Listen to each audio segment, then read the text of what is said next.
So here's a quick video about subheadings and how they help you rank with your Google blog.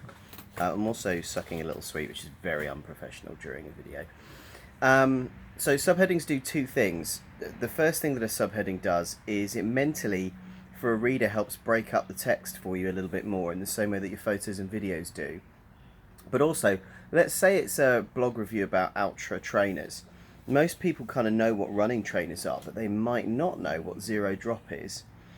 Or they might know what zero drop is. So the point is, if you have a subheading within your blog that's called zero drop, and you're explaining what zero drop is, some people can see from the subheading what that is and just skim past it and get to the meaty bit that they want to read. And other people might want to dwell on that because they don't know what it is.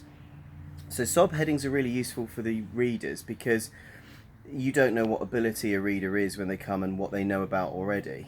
But the second thing with subheadings is, if possible, try and have the titles of the subheadings to answer a specific question. Now, you can't always do that, but for example, he said, trying to think of an example, you might have a shoe that's got a wide toe box. So one of your subheadings for a Topo or an Altra shoe would be, wide toe box stops squish feet or stops blisters around toes.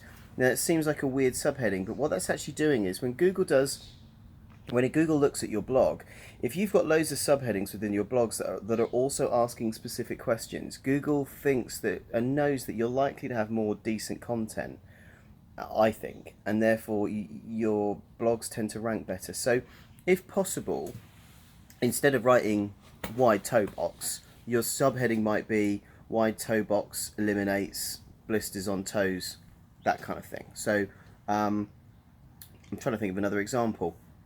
There might be a certain type of grip on the trainers that you're writing about that says, this Vibram grip is better on wet rocks.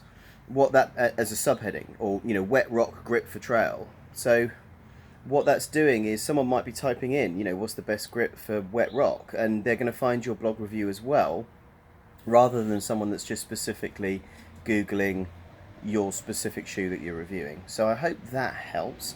But again, have a look at lots of my blogs. I don't always do it, but I try and do it as much as possible. Certainly on the more recent blogs I've done, and the rankings, I'm getting better and better at dropping a blog straight on page one of Google. So have a look at my blogs to get an idea of what I mean by subheadings, and hopefully that this gives you an idea about subheadings and how you should incorporate them into your blog reviews. There you go.